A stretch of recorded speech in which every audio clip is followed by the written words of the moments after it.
Hindi natin to comfort zone, pero pinili tayo ng Diyos. The fact na pinili tayo ng Diyos, let us give our 110%. How prepared are we in this mission?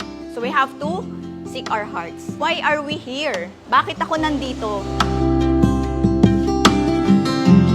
Nag-aayos po kami ng gamot para sa mga beneficiaries. Sinisegregate po namin per location sa Cabantao, Santa Cruz, and Selovia.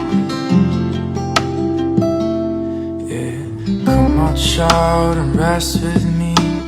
Burden light. So we're excited to do this because we know na marami rin matutulungan dito ang ating mission. Darkness in my sight. Yeah, Ito po day 1, ito na po yung ginagawa namin dito ngayon. Nagsosort na po kami ng mga goods, yung mga donation po na galing sa Cavite. Gusto po naming malaman nyo na lahat po ng donation nyo ay makakarating po sa mga beneficiaries.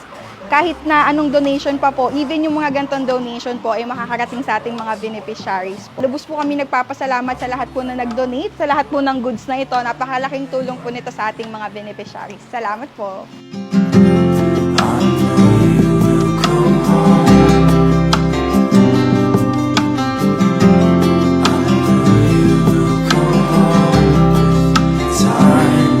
Pangalan ng Diyos ang daladala natin. Kaya pag nag-serve tayo, when we go out to the mission field, kailangan, sabi nga, nakangiti, kailangan makikita nila yung gloria ng Diyos sa buhay. come on, child, rest with me. Burden light in your easy. See the sun and how he beams. There's no darkness in my sight. Yeah, come on, child, and rest with me. See the beacon. Therefore, we do not lose heart, though outwardly we are wasting away, yet inwardly we are being renewed day by day. I know you will come home. I know you will come home with time.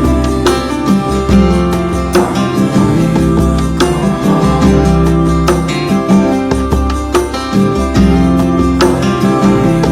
Come home with time. I know. Hindi ko to deserve. Actually, even sa pagsama sa mission, I feel so undeserving kasi gagamitin ka ng Panginoon para magsilbi, pero ganun siya kabuti na hindi niya tinitingnan yung identity natin. His goodness. He really wants us to know His faithfulness. He is the God of the past. He is the God now, and He will still be the same God in the future. We have no reason to fear.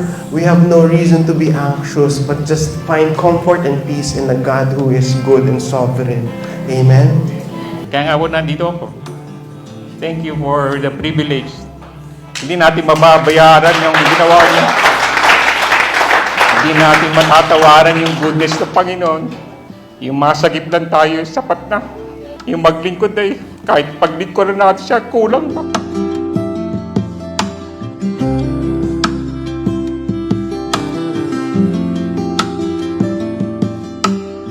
Oh, taste and see that the Lord is good. Blessed is the man that trusted in Him.